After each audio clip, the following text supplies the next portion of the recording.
L'honorable Koné Tefou crée la surprise le 19 mars 2025 en ralliant le RHDP, le parti dirigé par le président Alassane Ouattara. Un choix qui ne manque pas de susciter des interrogations. Un choix stratégique ou une quête d'opportunité. Pourquoi ce retour au sein du parti présidentiel après plusieurs années de dissidence? Comment envisage-t-il son rôle dans la bataille politique de 2025? Voilà autant de questions auxquelles il répond à voix haute. Honorable Konetefou, merci d'être avec nous. Mais je vous en prie. C'est moi qui vous dis merci. Alors, depuis quelques jours, vous êtes désormais membre du RHDP. Comment est-ce que vous vous sentez? Ben, il y a qu'à voir comment j'ai été accueilli au RHDP. Je me sens très bien. Ma population se sent très bien. On peut dire que vous êtes heureux? Oui, mais bien sûr que je suis heureux, puisque je fais partie des enfants du président Alassane Ouattara.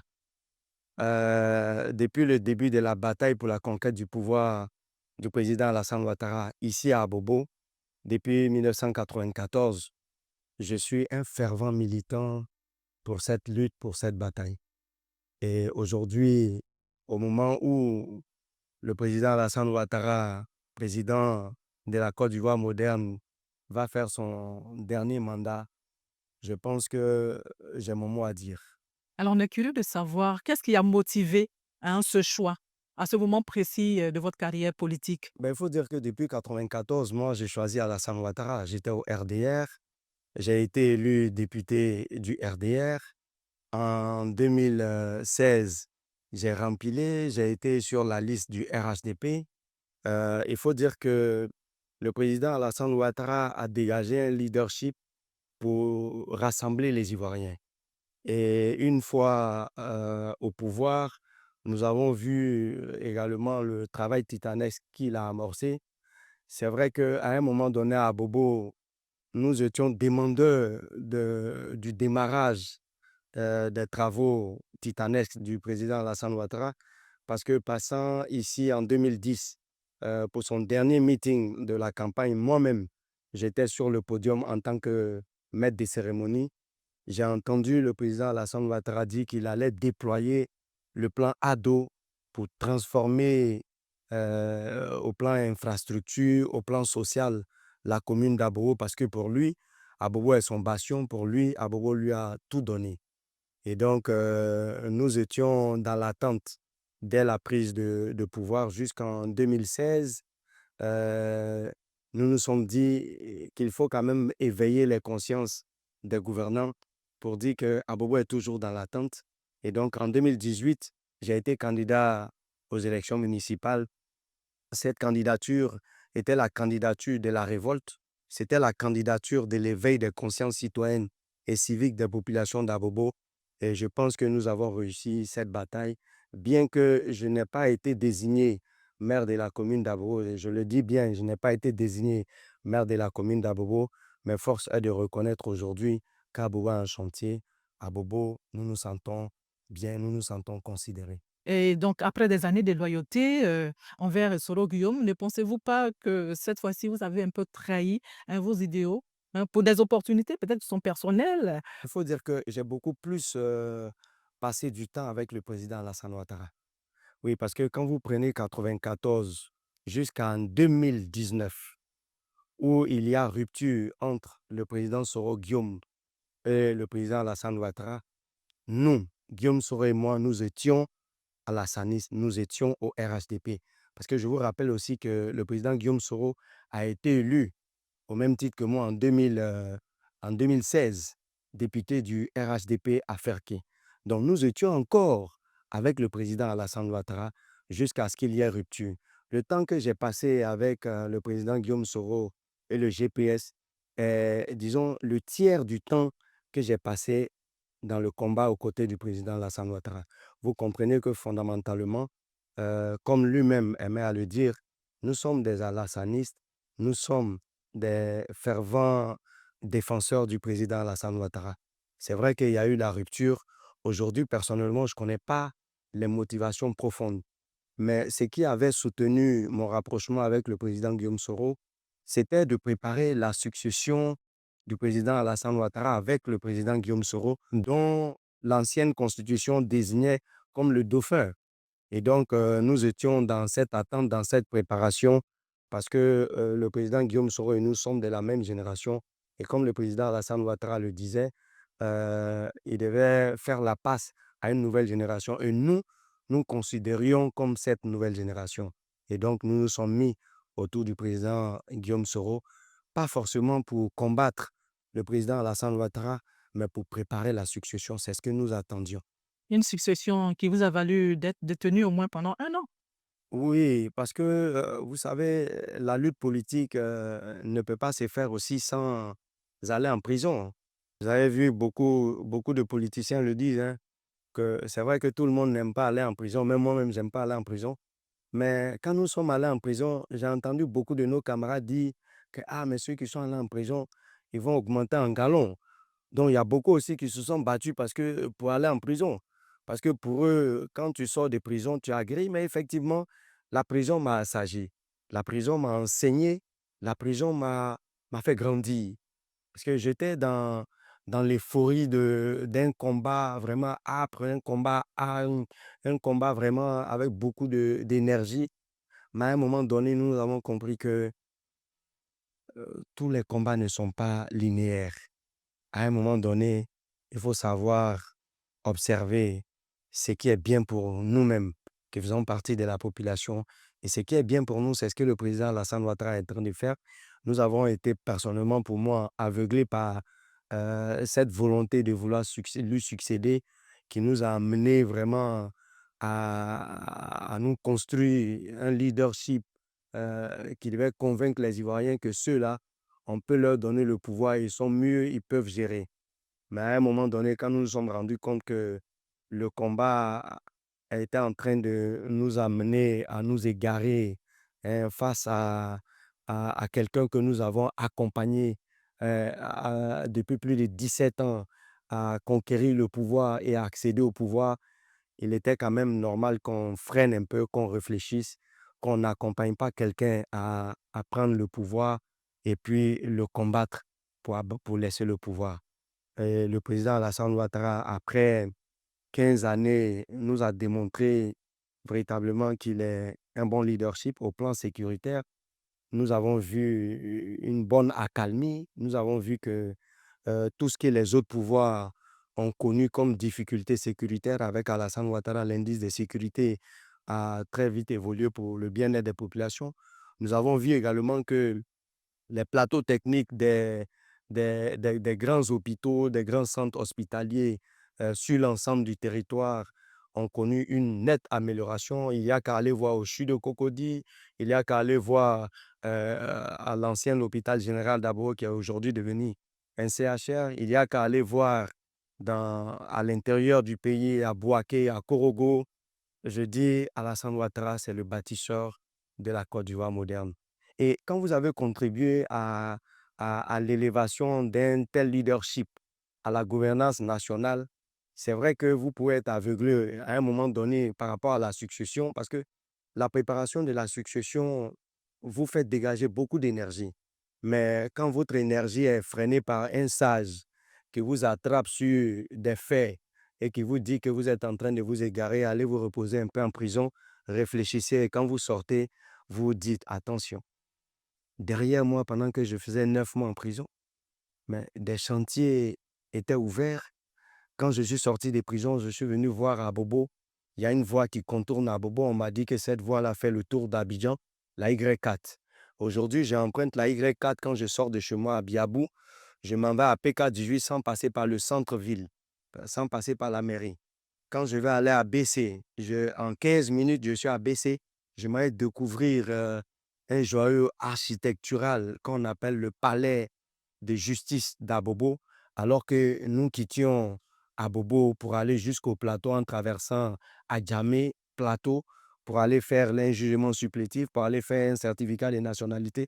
Je dis qu'Alassane Ouattara nous a rapprochés du développement.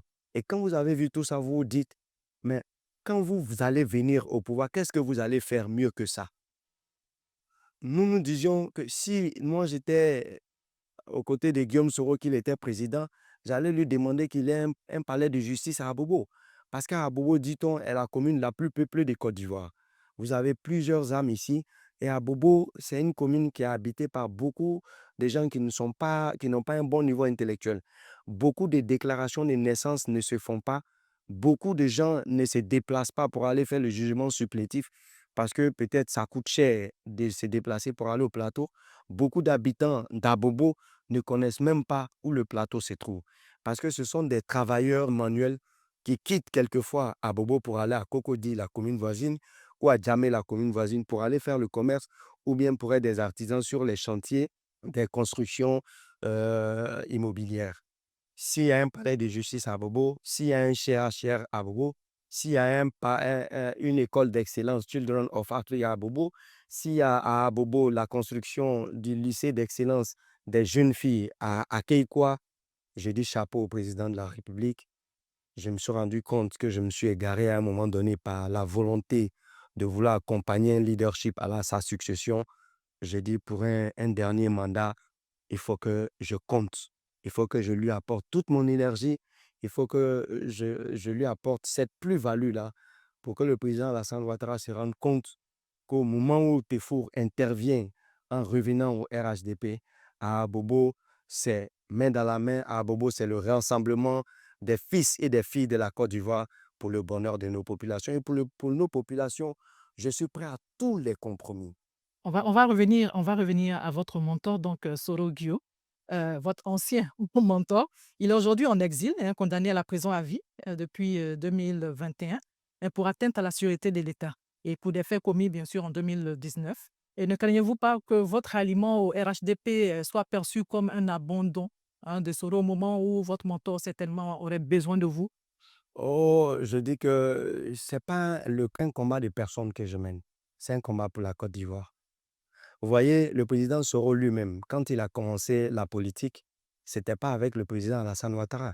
C'est pour la Côte d'Ivoire qu'il se bat. Et allez-y voir ses anciens discours. Ce sont ces discours-là qui m'ont motivé à l'accompagner.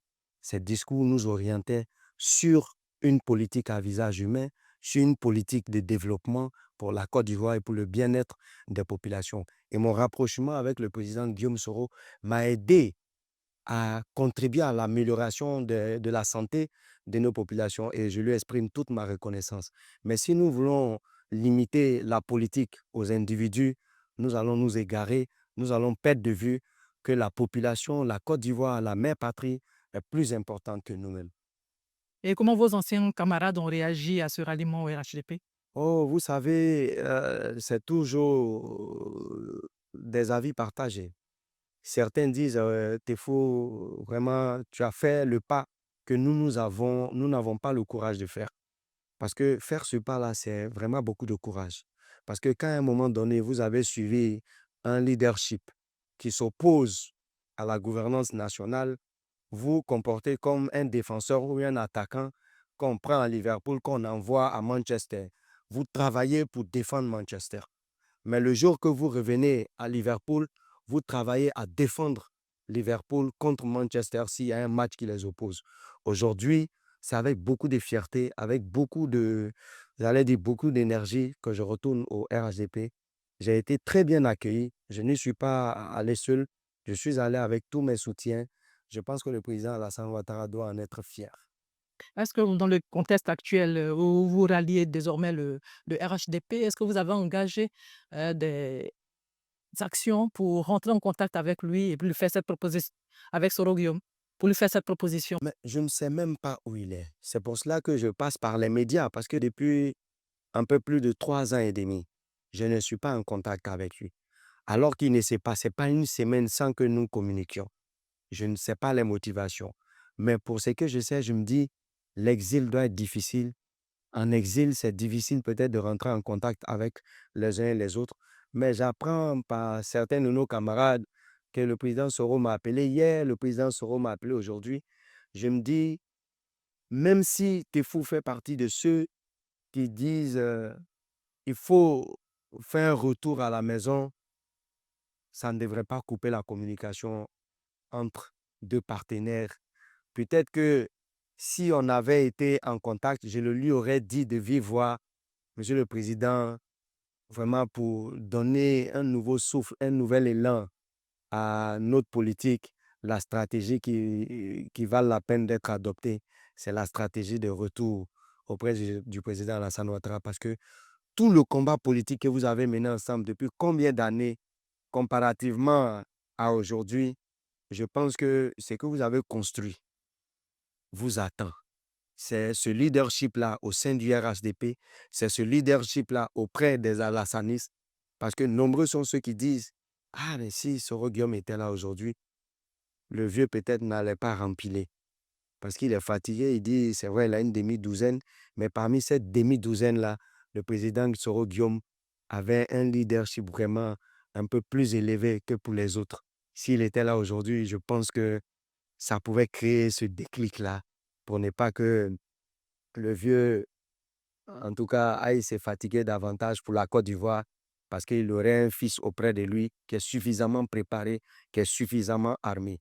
Mais le combat politique aussi a une continuité. Ce qui se passe là est en train de forger le président Guillaume Soro, mais je pense aussi que si demain, Dieu favorise son retour, il rentrera avec beaucoup plus de force, beaucoup plus d'expérience, beaucoup plus de sagesse pour le bonheur des populations ivoiriennes. On espère que le contact se fera très, très bientôt. C'est un autre souhait, mais le premier contact que je souhaiterais qu'il fasse, c'est le contact avec le président Alassane Ouattara, que moi j'ai rejoint désormais et avec qui je travaillerai pour sa réélection. Et je suis demandeur de la candidature du président Alassane Ouattara en 2025 parce que je veux lui démontrer par A plus B que si Tefour était là hier et qu'il a accédé au pouvoir, Tefour était absent en 2020, Tefour est présent en 2025, il verra le changement à Bobo.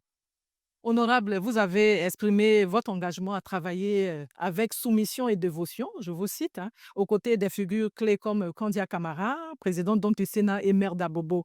Qu'est-ce que cela traduit? Ben, cela traduit tout simplement mon retour avec sincérité. Cela traduit tout simplement la rupture avec la position tranchée que j'avais. Tefour était quelqu'un qui se battait auprès des populations d'Abobo contre les représentants du parti au pouvoir à Abobo. J'ai été candidat en 2018 contre Adama Tungara, qui a été remplacé très rapidement par feu le Premier ministre Ahmed Bakayoko. En 2023, sorti de prison, j'étais encore candidat contre Kandia Kamara. Vous compreniez que ma détermination pour la gouvernance, l'amélioration de la gouvernance à Abobo a guidé, j'allais dire, mon dévouement à travailler pour les populations d'Abobo. Aujourd'hui, quand je reviens, je sais combien de fois on peut douter. On peut douter, on peut dire peut-être que c'est un choix stratégique pour un repositionnement au RHDP, pour avoir peut-être un peu plus de force, pour être peut-être candidat du RHDP en 2028. C'est vrai que c'est un rêve pour moi de devenir maire d'Abobo un jour, mais il y a ce que vous voulez et puis il y a ce que Dieu a prévu pour vous. Peut-être que Dieu a prévu pour moi un poste plus élevé au plan administratif que la mairie d'Abobo. Les populations d'Abobo prient pour ça. Peut-être que Dieu a prévu qu'un jour, je succéderai à Kandia Kamara. C'est Dieu qui le sait. Mais en revenant, je reviens sans calcul. Je reviens pour apporter ma contribution à l'amélioration de la gestion du parti du président Alassane Ouattara à Bobo. Je viens pour récupérer tous ceux qui étaient frustrés, qui travaillaient avec moi, tous ceux qui disaient que non, ils ont abandonné à Bobo. Je leur dis désormais, nous travaillerons avec Kandia Kamara parce qu'aujourd'hui, Kandia Kamara a compris que la meilleure gouvernance locale, dans mon discours, c'est la gouvernance qui est proche des populations et je la sens proche des populations. Je la vois dans les mosquées, je la vois dans les églises, je la vois envoyer le bien-être, je la vois aller dans les hôpitaux quand il y a des incidents. Je dis, mon combat n'a pas été un combat vain, c'est un combat qui a transformé la façon de regarder les Abobolais désormais. C'est pour cette raison, Au-delà de la commune d'Abobo, quel sera votre rôle dans le parti, le nouveau parti oui, auquel vous adhérez? si vous étiez là le 19, pendant ma déclaration, quand j'ai fini mon discours, le ministre-gouverneur Cissé Bakongo n'a pas manqué de le dire. On ne peut pas laisser Tefour à Abobo seulement. Tefour va nous aider à travers la Côte d'Ivoire.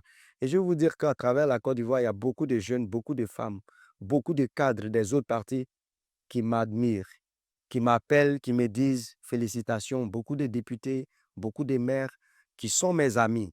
Beaucoup sont des organisations de la société civile qui sont à l'intérieur du pays. J'irai avec la permission du RHDP, parler avec ceux-là, organiser des meetings, organiser des conférences citoyennes pour leur dire que s'ils m'ont apprécié hier dans l'opposition parce que j'éveillais les consciences citoyennes et civiques, je disais aux gens quels sont les principes fondamentaux de la gouvernance et que ces principes fondamentaux étaient quelque part foulés au pied par certains gestionnaires du pouvoir.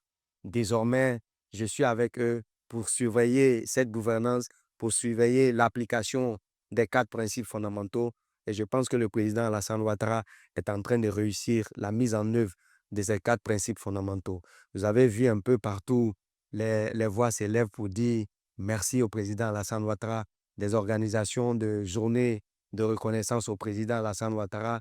J'ai vu également des gens de l'opposition dire que oui, c'est vrai, il travaille bien, mais la Constitution ne lui permet pas. Alors qu'en 2016, ce sont les opposants, nous, qui disions que si on vote cette constitution va donner 2 autres mandats au président Alassane Ouattara, pendant que ceux qui bataillaient pour que cette constitution soit élue, soit votée, disaient que non, il faut qu'on rentre dans une nouvelle république, parce que ce que le président Alassane Ouattara a commencé, on ne peut pas terminer ça en 10 ans. Il faut lui donner un nouveau souffle, il faut lui donner de nouvelles chances.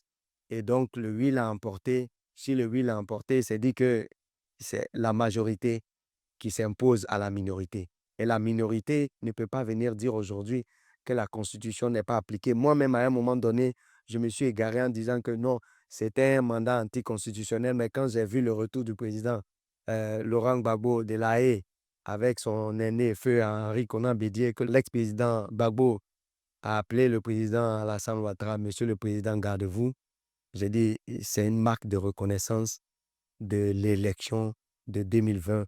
Et donc, la gouvernance est en train de se déployer là où l'opposition doit se battre. Effectivement, on va parler un peu d'opposition. Il y a beaucoup d'ex-opposants qui sont aujourd'hui au RHDP, c'est ceux qui ont rallié le RHDP, mais qui sont limités dans les actions. Quelle sera la différence avec vous? Vous savez, Tefou, c'est quelqu'un qui ne prend pas des instructions pour se battre. J'ai les éléments de langage du combat que je mène. Je n'attends pas qu'on me mette en mission. Je fais ce que j'ai à faire. Je connais les orientations. J'y étais hier. J'y travaillerai.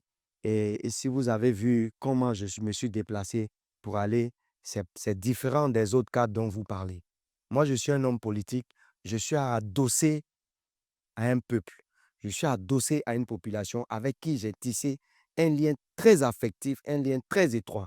Et si vous avez remarqué, les différentes délégations qui ont pris la parole, ce sont des sages. Donc, les promotionnaires de feu, mon père Eladj Abdoulaye Koné, à qui je rends vraiment un vibrant hommage, parce que lui-même était demandeur de ce retour-là. Quand j'ai fini de faire ma déclaration, il a tiré sa révérence. Et vous avez vu les chefs de communauté, les garants de nos us et coutumes, vous avez vu les femmes, vous avez vu les jeunes, vous avez vu les hommes de Dieu. Tous ceux-là m'ont accompagné. Désormais, Tefou ne travaille pas seul. Tefou va travailler avec tous ceux-là pour aller à la réélection du président Alassane Ouattara. Vous parlez souvent, beaucoup, je peux dire un peu plus de votre popularité à Bobo. Pourtant, en 2018 et 2023, vous avez perdu à Bobo. Et aujourd'hui, vous êtes sous la bannière du RHDP, c'est juste pour avoir beaucoup plus de cotes, mais vous comptez encore sur cette même population qui ne vous a pas élu en 2018, en 2023? Ben, ça, c'est vous qui le dites. Je n'ai jamais dit que je suis populaire, ce sont les élections qui parlent en ma faveur. Les populations qui m'ont accompagné sont des populations qui parlent en ma faveur. C'est vrai qu'en 2018, j'ai dénoncé les élections. Effectivement, même demain, je dénoncerai cette élection. Euh, Ça n'enlève en rien le leadership que Tefur a construit. Si je suis populaire, c'est le fait de ma population.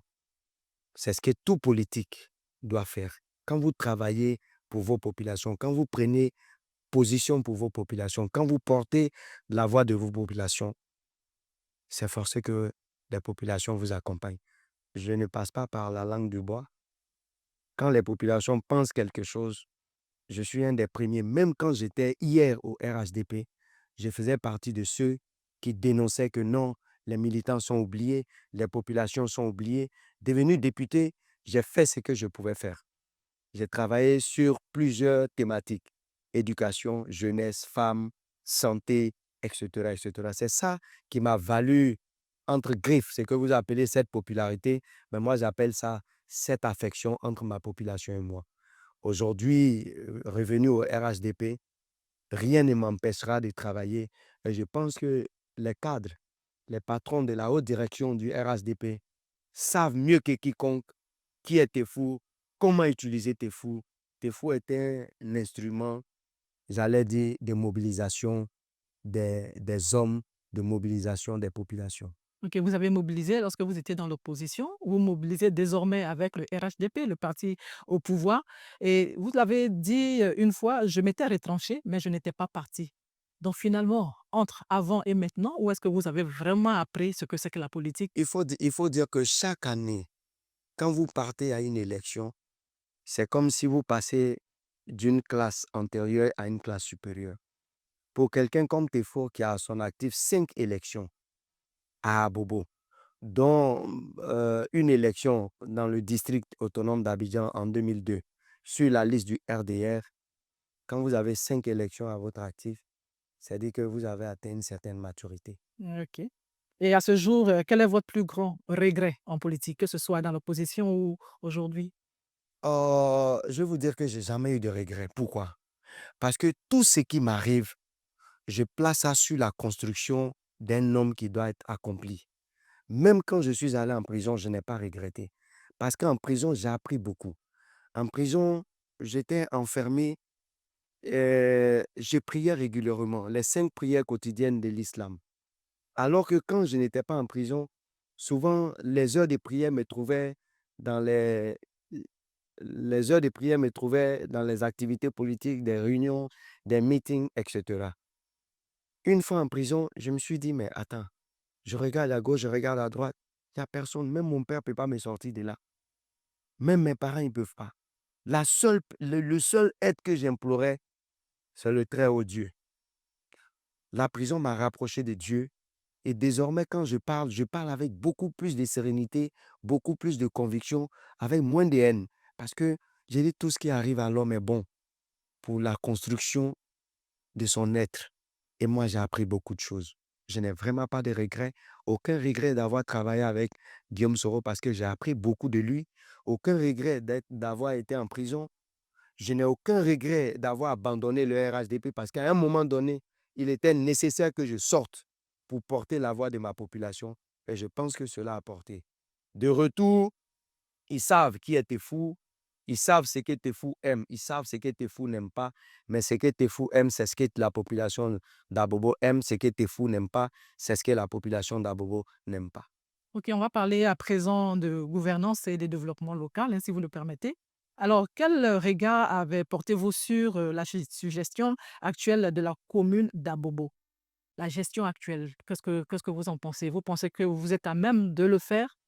Hier avec la gouvernante de 17 ans de l'ancien maire d'Abobo, je dénonçais, je décriais, parce que je disais que si vous voulez gouverner à Bobo, ne vous asseyez pas seulement à la mairie pour que les fonctionnaires de la mairie viennent vous dire il y a tel ou tel problème.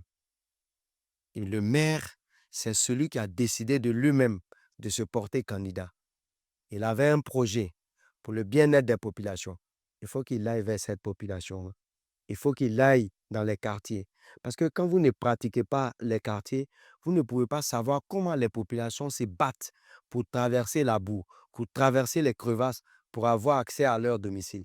Vous ne pouvez pas imaginer que quand les populations d'Abobo achetaient leur terrain, il n'y avait pas de crevasses. Et que ce n'est pas faute d'infrastructures routières, ce n'est pas faute d'infrastructures de drainage d'eau usée que les voiries sont impraticables. C'est comme ça que je dénonçais. La gouvernance d'aujourd'hui, je vois Kandia Camara parcourir à Bobo. Je vois les conseillers municipaux répartis dans tous les quartiers d'Abobo et ils sont représentatifs de la mairie dans ces quartiers.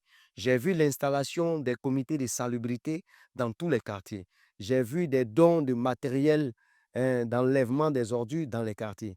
J'ai vu également avec Kandia Camara l'adressage des rues d'Abobo. Et cela est très important et cela est à saluer.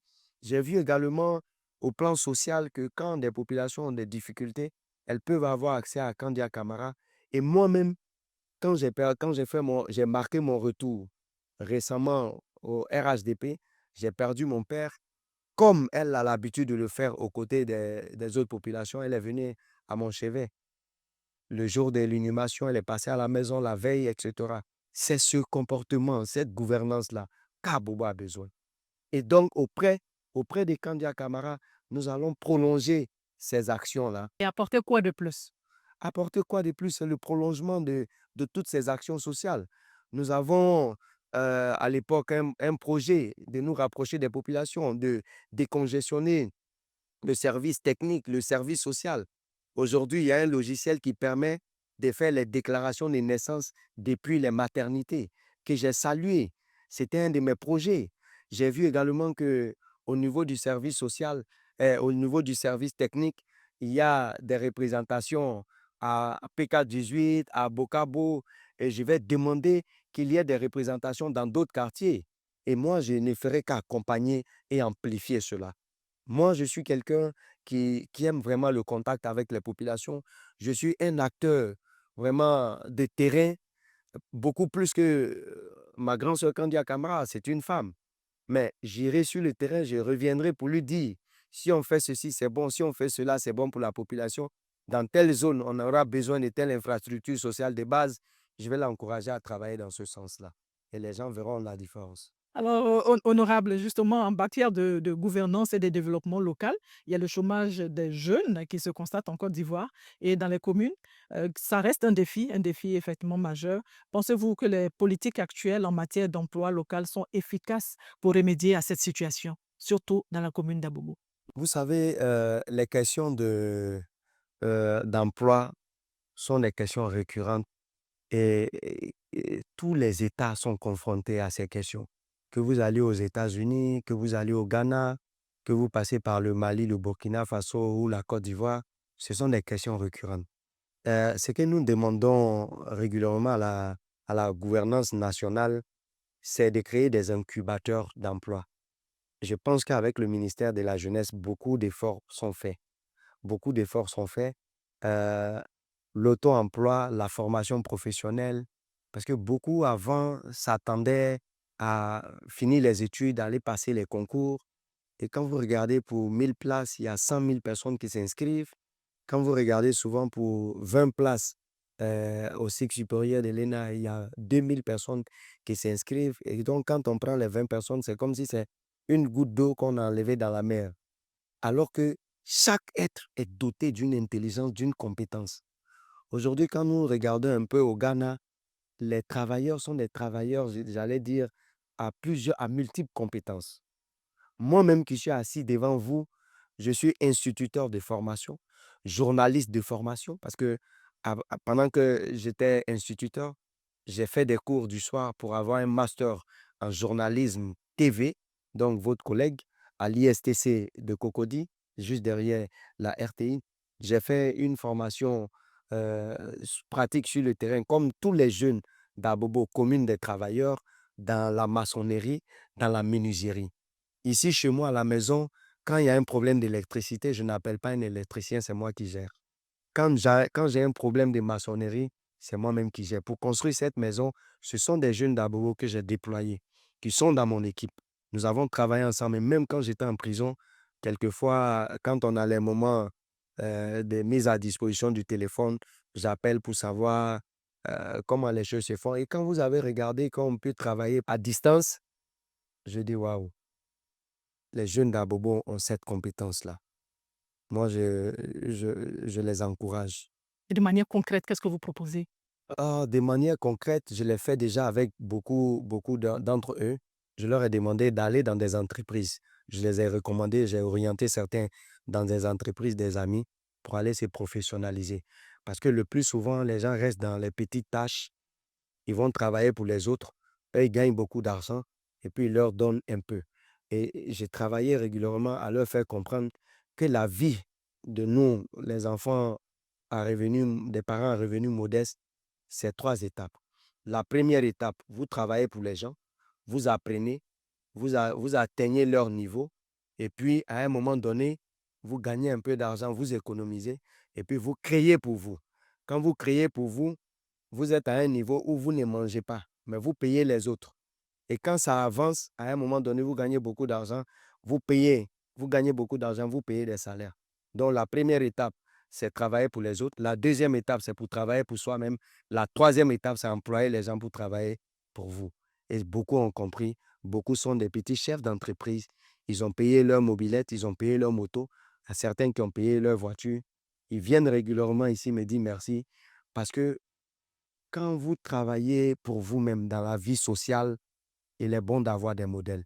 Et moi, je me suis constitué modèle pour les jeunes d'Abobo parce qu'ils m'ont vu à Abobo ici, aller à l'école avec eux. Ils m'ont vu devenir instituteur. Ils m'ont vu dans les petites classes en train d'enseigner. Après, ils m'ont vu à aller dans des cabinets de communication professionnels pour travailler où j'avais 1 million par mois, alors que mon salaire était de fonctionnaire était de 200 000. Ce sont des étapes qu'ils ont parcourues avec moi, qu'ils ont vécues avec moi. Et c'est ce modèle-là que je partage avec eux. Toujours à Bobo, hein, où vous savez, le phénomène des enfants en conflit avec la loi demeure, hein, c'est toujours d'actualité. Alors, qu'est-ce que vous vous proposez? Je travaille régulièrement avec beaucoup de ces enfants-là, avec la police, avec la gendarmerie, avec des ONG. Avant de devenir député, j'étais consultant dans un cabinet de communication, le Centre des programmes de communication de John Hopkins. Nous avons travaillé sur 3 programmes pour aider à récupérer ces jeunes. Le premier programme, c'était le programme Sport pour la vie.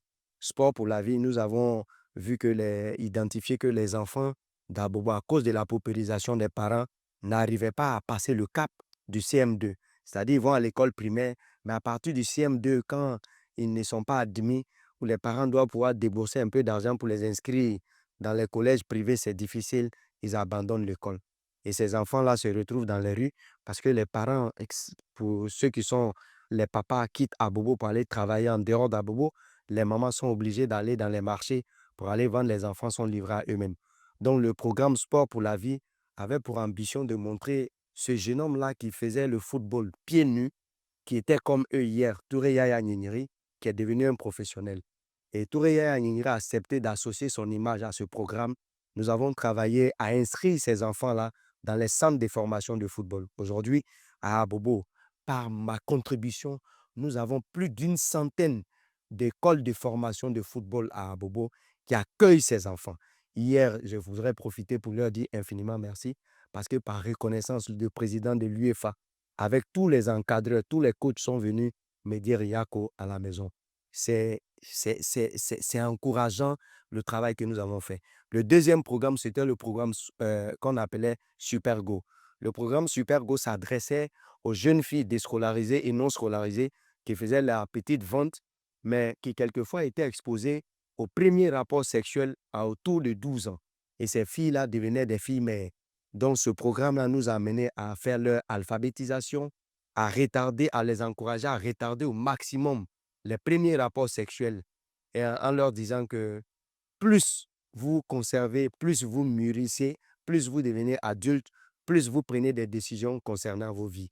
Mais quand vous êtes très jeune et que vous adonnez à des pratiques telles qu'on vous donne 1 000 francs et puis vous pensez que ça peut changer votre vie, vous détruisez votre vie, vous devenez des mères qui ne sont pas là à l'école, mais qui vont engendrer aussi des enfants qui n'iront pas à l'école parce que vous n'avez pas les moyens. À la fin de l'alphabétisation, pour certaines qui faisaient le petit commerce, nous les orientons vers la coiffure, la couture en leur donnant, La série C, comme on le dit pour les oui, vieux. la série, c'est en leur donnant des casques, des machines, etc. Maintenant, le troisième programme qui va boucler tout ça, c'est le programme communication parents-enfants. Parce que dans la communauté, les parents n'ont pas appris à communiquer avec leurs enfants. Ailleurs, on voit les parents intellectuels qui communiquent avec leurs parents. Nous avons travaillé régulièrement et les parents sont là, ils peuvent témoigner.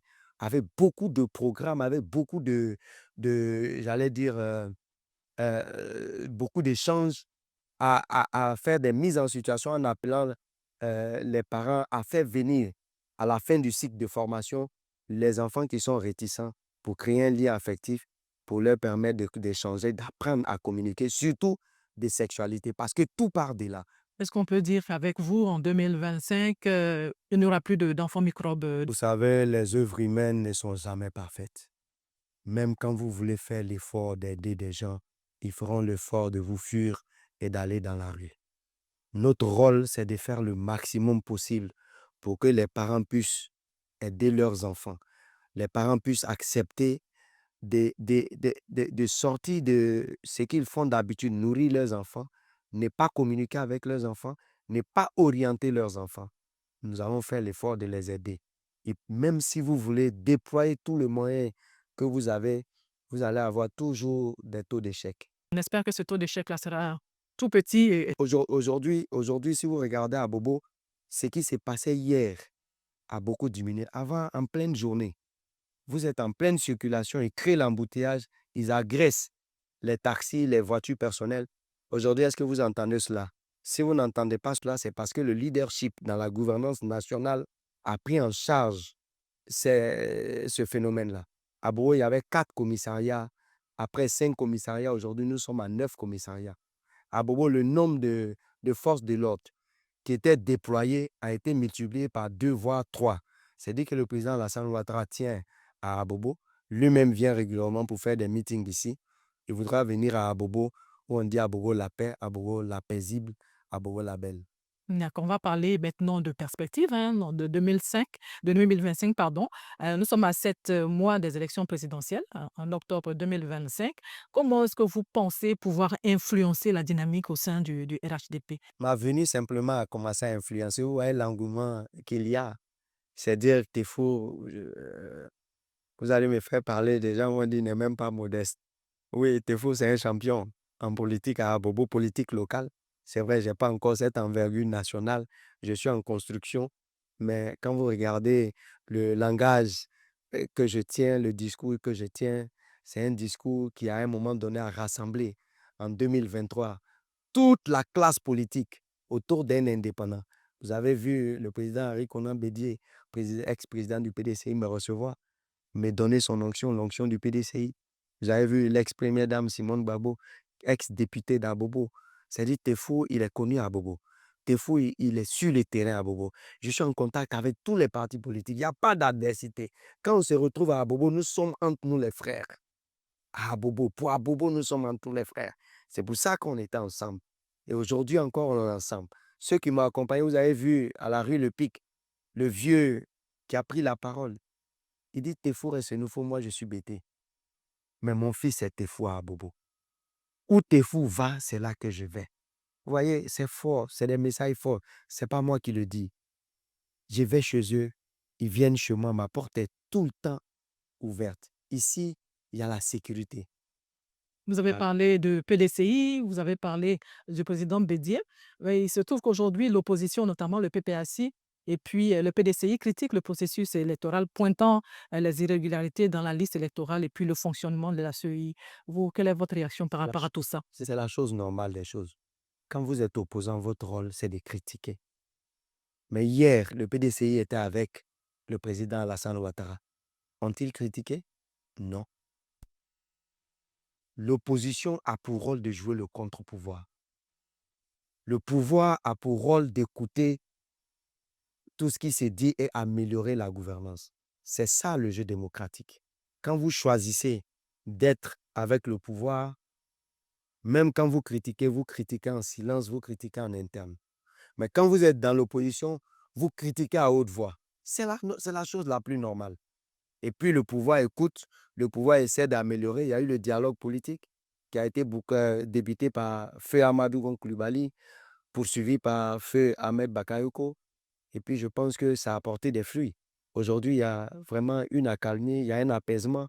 Mais il faut dire qu'à la veille de chaque élection, le débat est alimenté par la CEI, l'arbitrage des élections. Parce que chaque fois qu'il y a élection, quand on est dans l'opposition, on pense que non, euh, ceux qui sont au pouvoir, là, c'est eux qui ont beaucoup de représentants à la suite parmi les arbitres. Mais hier, quand on était avec le pouvoir, on n'a jamais dit que, voilà, c'est comme ça, hein. C'est normal. Donc, il faut regarder ça avec beaucoup plus de sérénité. La chose qu'on doit regarder vraiment et qu'on ne doit pas perdre de vue, c'est la Côte d'Ivoire. Votre avis personnel sur la question, la révision de la liste électorale. Vous êtes pour ou vous êtes... Oui, mais il y a eu révision de la liste électorale. Il y a eu révision. Mais l'opposition demande une révision. Non, l'opposition peut demander, est-ce que l'institution en charge est obligée d'écouter les demandes de l'opposition? L'institution en charge de la question est guidée par la Constitution et par un règlement intérieur. C'est leur boussole et c'est ce qu'ils suivent. Le reste, je ne fais pas de commentaires parce que l'opposition doit se battre. C'est la chose la plus normale pour que les choses lui soient favorables. La seule chose que je demande à l'opposition, c'est de travailler sur les électeurs. Mais en tant que nouveau membre du RHDP, est-ce que votre présence, véritablement, c'est un atout, hein, pour ce parti politique-là? Non, je ne suis pas un nouveau membre. J'ai passé tout, j'ai pas, oui, un membre parti est revenu. Donc, votre retour est-il un atout pour ce parti? Et quand Tefur était avec eux, à un moment donné, ils ne voyaient peut-être pas l'importance de Tefur.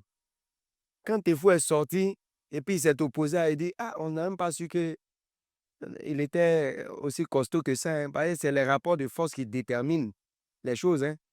Quand ils se sont rendus compte, ils se sont dit, ah, mais attends, aujourd'hui, là, quand j'ai fait mon retour, les bras sont grandement ouverts et moi, je rentre avec toute ma force. Je me mets à la disposition et je travaillerai d'arrache-pied pour augmenter l'audience du RHDP, l'audience du président Alassane Ouattara auprès des populations, de toute obédience politique, de toute obédience religieuse et ethnique. Mais en interne aussi, certaines voix appellent à un renouvellement de génération au sein du RHDP. Vous adhérez à ça? Bien sûr, bien sûr. Je l'ai dit il y a longtemps, je l'ai dit hier, je le dis demain et je le dirai après-demain. Quand on est dans un parti politique, quand on est dans une famille, à un moment donné, nos parents aspirent à voir leurs enfants qu'ils ont formés commencer à gérer. Moi, je félicite le président Alassane Ouattara qui a beaucoup plus de jeunes ministres. Il n'y a pas un président en dehors du président Félix Houphouët-Boigny quand eux, ils ont pris les rênes de la Côte d'Ivoire. Tous, ils étaient jeunes. Donc, ils étaient tous de la même génération. Mais aujourd'hui, quand vous regardez après Henri Konan Bédié, après le président Feu Félix Houphouët-Boigny, le président Feu Henri Konan Bédié, les gens même du PDCI disaient que chez nous, au PDCI, voilà, les plus jeunes ont 70 ans. Ailleurs, on a vu avec le pouvoir du FPI autour du président Laurent Gbagbo, il y avait combien de jeunes, même j'allais dire, le plus populaire de la jeunesse du FPI, Blé Goudé, c'est à la sortie de son dernier mandat qu'il a été nommé au plus fort de la crise. Ministre, il n'a jamais exercé. Mais avec le président Alassane Ouattara, moi, t'es fou, j'ai beaucoup de jeunes frères qui sont ministres. Le ministre Mamadou Touré, c'est un jeune frère. Ils sont nombreux comme ça. Ils sont jeunes et travaillent. Et lui-même a plaisir à dire que non, il est en train de former cette jeunesse-là à prendre la relève. Et je pense que nous sommes en construction. D'ici 5 ans, nous serons prêts, nous jeunes, nous de notre génération, à la gouvernance nationale. Au-delà de ce que vous venez de dire, vous avez aussi déclaré que le RHDP est le parti le mieux structuré et organisé de Côte d'Ivoire. Pouvez-vous préciser ce qui, selon vous, distingue le RHDP des autres formations politiques? Allez regarder actuellement le déploiement du RHDP sur le terrain. Quand vous n'avez pas une bonne structure, de façon éclatée et dans la même période, vous ne pouvez pas mener des activités sur l'ensemble du territoire. Regardez comment le président Alassane Ouattara, dans une dextérité vraiment sans pareil, a su cantonner les forces vives qui sont autour de lui dans les différentes régions. Et à ceux-là, quand il donne un mot d'ordre, ils exécutent au même moment. Il y a meilleure structure que ça. Alors qu'ailleurs, vous voyez les gens, quand ils veulent faire un meeting, ils regardent et puis ils choisissent dans quel bastion eux ils sont. S'ils ne vont pas à Yopougon parce qu'ils sont PPAC, ils vont aller, comment on appelle ça, à Yamsokro quand ils sont PDCI. Mais je ne les insulte pas, hein, mais c'est ce qu'il faut à constater. C'est pas une question de sous? Oui, une question de sous, mais ils ont tous été gestionnaires du pouvoir. Alors que hier, au RDR avec le président Alassane Ouattara, vous avez vu, il n'était pas encore au pouvoir. Le RDR avait une très bonne structuration, était déployé. C'est ce qui lui a valu d'arracher le pouvoir entre les mains de Laurent Gbagbo et du FPI. Vous voyez, aujourd'hui au pouvoir, le président Alassane Ouattara est en train de leur démontrer que quand vous avez le pouvoir, vous devez être fort. Vous ne pouvez pas être au pouvoir et puis être faible. Les militants du PPAC hier, du FPI, du PDCI disent qu'Alassane Ouattara est en train de montrer aux Ivoiriens comment on gère le pouvoir. Il a un leadership qui est très redouté par l'opposition. Et que vous appréciez. Oui, que j'apprécie parce qu'en Afrique, le pouvoir rime avec l'autorité. Le pouvoir rime avec la largesse, mais également avec l'autorité. Comme on le dit, en Afrique, il faut gérer avec la carotte et le bâton parce que l'Africain est têtu. Nous sommes donc pratiquement au terme de cette entrevue. Est-ce que vous avez un message à adresser à celui qu'on appelle maintenant votre ex-mentor, Soro Guillaume? Le président Soro Guillaume a un leadership vraiment que j'ai apprécié. Ces derniers temps, je suis au regret de dire que j'ai mal quand je vois qu'il a des difficultés avec le président Alassane Ouattara, qui était son partenaire. Pour moi, qu'il rentre dans son plus profond, qu'il regarde qu'est-ce qui les lie comparativement à qu'est-ce qui les divise. Il va se rendre compte que ce qui les lie est plus fort que ce qui les divise. Honorable Koné Tefou, merci d'avoir répondu à nos questions. Mais je vous en prie, c'est moi qui vous dis merci. Et merci à vous de nous avoir suivis. Nous vous donnons rendez-vous pour un autre numéro de À Voix Haute. Politique, l'essentiel de la politique ivoirienne.